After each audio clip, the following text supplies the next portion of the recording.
Hey my drummer friends, it's Mindee, and I have a nice beginner lesson for you today. Today we're going to look at eighth notes versus 16th notes and putting them to use as a drum fill or drum roll around the set. So, eighth notes, 1 and 2 and 3 and 4 and is a subdivision where each beat is divided in half.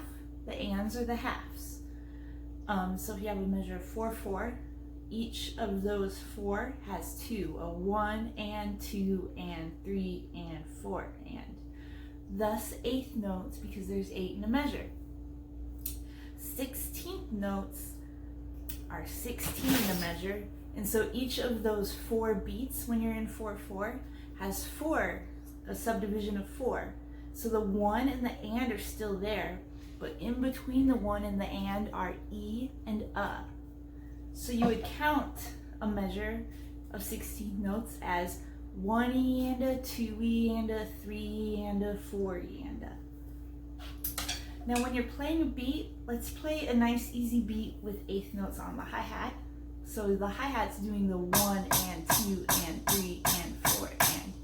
Just gonna go 1 and 2 and 3 and 4 and. So if I were to do an eighth note single stroke roll as a fill, the eighth notes would be the exact same rhythm as that hi-hat, the 1 and 2 and 3 and 4 and. So it would sound very continuous, like this. 1 and 2 and 3 and 4 and 1 and 2 and 3 and 4 and 1 and 2 and 3 and 4 and 1 and 2 and 3 and 4 and. A lot of talking. Okay, now 16th notes are where when you get to the fill, they're going to be doubled the speed of the hi-hat. Not tempo, you're still in the same tempo. Those quarter notes are still falling on the same beat. You're just doing twice as many, so you're doubling what you're playing on that hi-hat. Now you'll notice when you do these, if you're doing 1 and 2 and 3 and 4 and 1 E and a 2 E and a 3 E and a 4 E and a 1. So if you're right-handed, your right hand, which is playing the hi-hat, when it moves down to do that roll, nothing is changing for it. It's still doing the 1 and 2 and 3 and 4 and. But your other hand, left hand if you're right-handed, is going to fill in on those E's and U's. So technically when you're playing a 16th note roll, your hi-hat hand, if it's playing eighth notes, is going from 1 and 2 and 3 and 4 and 1 and 2 and 3 and 4, 1 and 2 and 3 and 4 and 1 E and a 2 E and a 3 E and a 4 E and a. So the left hand is just filling in the spaces in between the 1 and with an E and the and 2 with an thus through the rest of the measure. So I'm just going to play nice and slow that nice easy beat and do a single stroke roll of 16th notes on the snare. If you can, go ahead and play along with me. It'll be fun. All right. 1, 2, and ready, go. 1 and 2 and 3 and 4 and 1 E and a 2 E and a 3 E and a 4 E and a 1 and 2 and 3 and 4 and 1 E and a 2 E and a 3 E and a 4 E and a.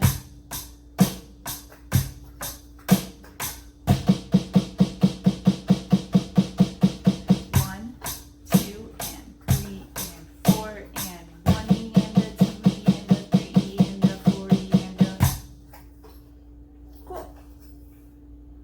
Next step, let's do the beat, and when I move down to do my 16th note single stroke roll on the snare, I'm going to keep the bass drum going on 1, 2, 3, 4.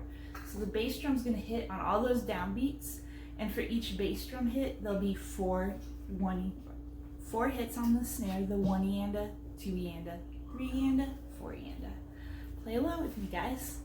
1 and 2 and ready and go. And 1 and 2 and 3 and 4. 1 E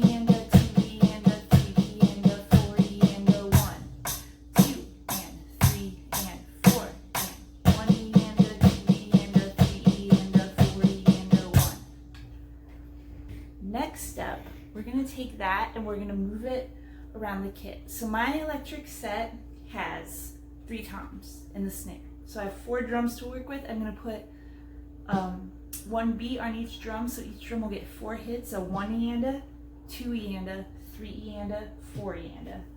Now on my acoustic kit, I only have 2 toms, the mounted tom and the floor tom. So then, if you're in that case, you can mix it up a little bit, maybe do 2 counts on the snare and the last 2 on the toms, or split it between 2 of the toms, do 3 and 4 counts on the floor. Get creative, but let's do this again nice and slow, and again, if you're at your set, play along with me. All right.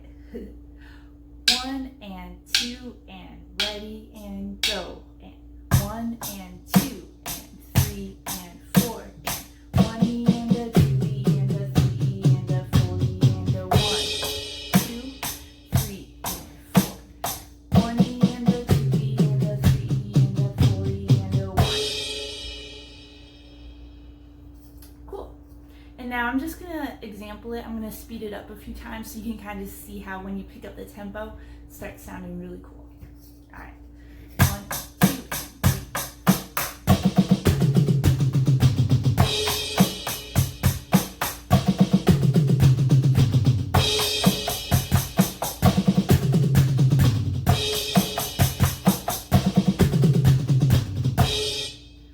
And of course, same with the 8th notes.